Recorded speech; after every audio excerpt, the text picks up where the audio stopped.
laryngitis on this issue. Nobody can go to the White House lest they stop by our house and talk about policing.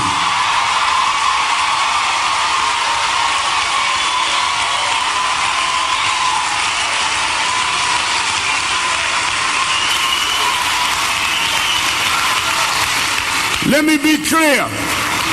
When the grandfather called me and I came and met with the father and mother, I told them, I'm not no drive-by activist. We'll be here until justice is achieved. And let me be real clear. I know they're going to smear Michael. They may even try to smear the parents. They're going to call the lawyers names.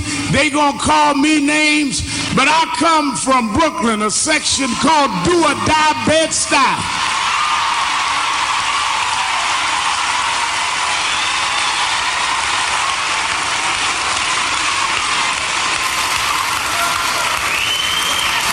I've been in the movement, Joe Madison, since I was a teenager. Youth Director Operation Breadbasket under Reverend Jackson. I was 13. In all of my life, I've never seen nothing more despicable than while this mother and this father and their families haven't even had the time to bury their son,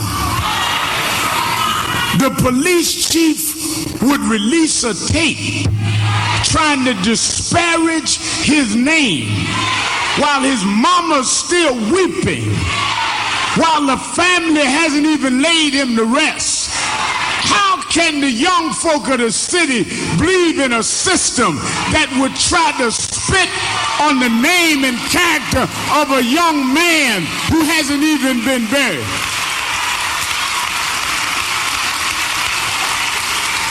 Then you have to come out and say, well, it had nothing to do with the shooting. Then why did you put it out?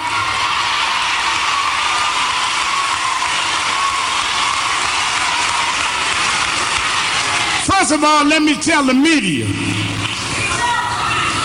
the tape I saw, and they talk about they got a tape for this great robbery. I saw a tape of some young guy that may have been shoplifting. There's a difference between robbing and shoplifting.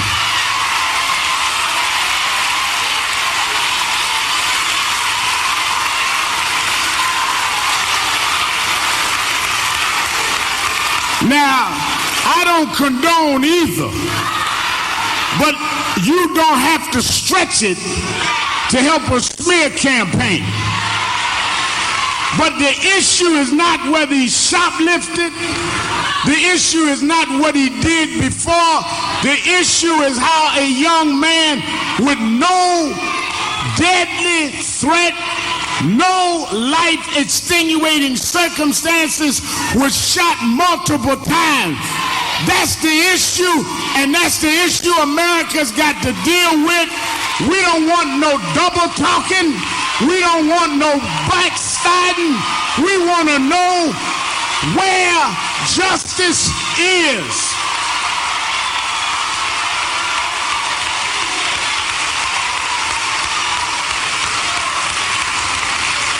We heard tonight from Officer Johnson, we're not anti-police. We don't think all police are bad. We're not anti-sitting down and solving the problem. But there's a difference between calling for peace and calling for quiet. Peace means that we have equal protection under the law. Quiet means just shut up in silence. We are not going to shut up. We're going to come together and have a real peace in this country.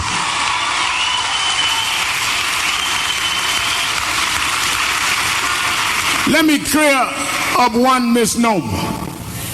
They say, well, why is the family calling about the federal government coming in? Officer of the federal government coming in. One, If you look at what the chief did, you know why the local people can't trust local authorities. How you gonna trust them that smear victim to bring that issue before anybody? Second, I've got experience in this. I was involved in the Abner Louima movement. Those cops were prosecuted. I was involved in Rodney King, supported Anthony Baez. So I have a record of knowing what these federal laws do. Race is not required in a federal case of civil rights if law enforcement is involved. Excessive force by the state is a violation of civil rights. So while y'all run around media looking for something that don't need to be there, we never approved race in Abner Louima. We proved excessive force by the state. So there is clear federal exposure here. Let me say this and bring my brother on. We want an action plan. We have said to our young folk, we understand the anger. We're angry. But you're not more angry than the parents. And while you show some of the young people out of control, show some of the young people that went out there last night and night before last and helped clean up and stand up in their neighborhood. This is not about generation. There are young people that want justice, that know how to protest peacefully.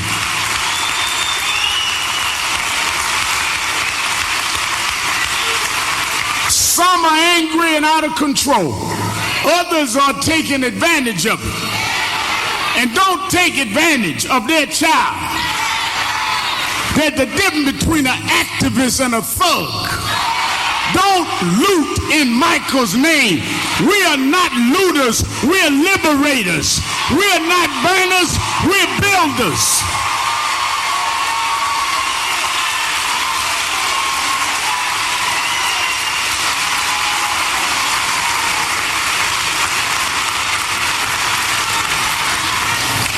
Three things. One, we are going to have a dignified, incomparable service for their son. The day they choose to lay him to rest, we don't want nothing to move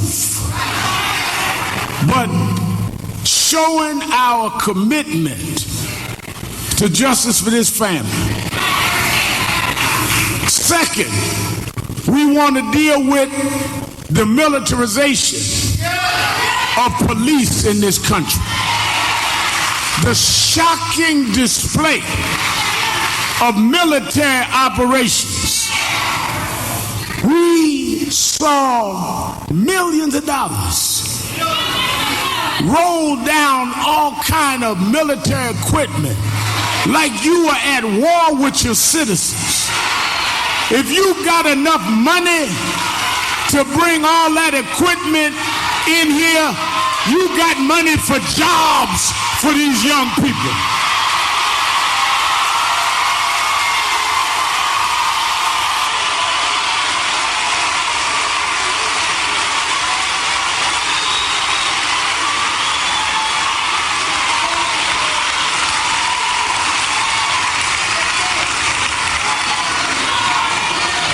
Martin III and I met with State Senator Jamila Nasheed and Hazel Irby and Brother Anthony Shahid, the grassroots king himself, and others that we have met with. Vaki Baruti. These people we will work with. We need to bring jobs to the young folk. They are mad because they get up mad every day because you've given them no future. We need to, since you showed us you got some money, we're going to show you how to spend it.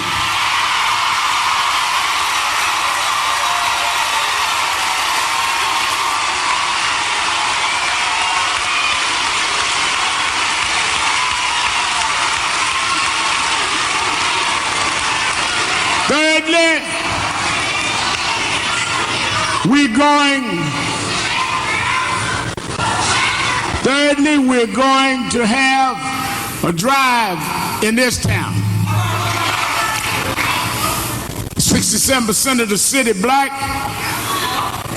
3 black cops out of 53. No blacks on the school board.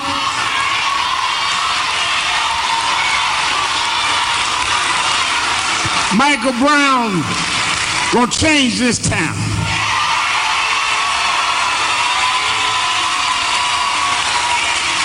I've asked Bishop Jones to work with us to do a voter registration, voter turnout. And some of y'all that's mad now wasn't mad 3 weeks ago for election day. Y'all got to start voting and showing up.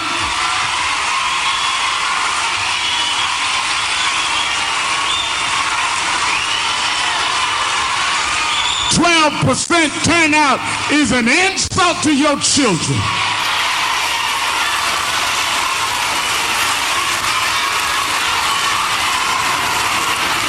Lastly, on May 2nd, national civil rights leaders will be calling. We need to go to Congress after they come back from break. We're going to call a day, we'll announce it May 2nd. We're going to have an arms up rally and march in D.C. to demand federal legislation around policing, how we get police and community to work together. We're going to the United States Capitol. We ain't got no great speech. We just gonna throw up our arms. We're gonna throw up our arms. We're gonna throw up our arms.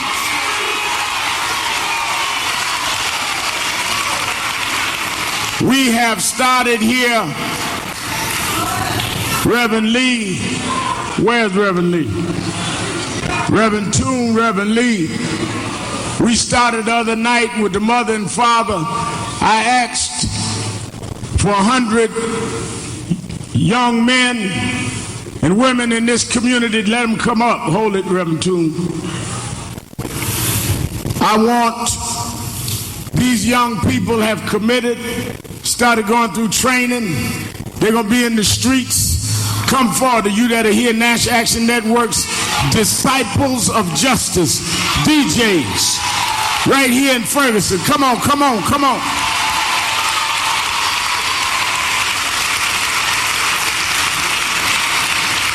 There's one man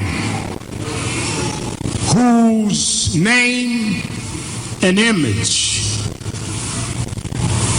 has reached a level that every language, every race knows just by the mention of that name what it means. He was taken from us. When many of you weren't born, I was barely 13 years old. But I remember that night.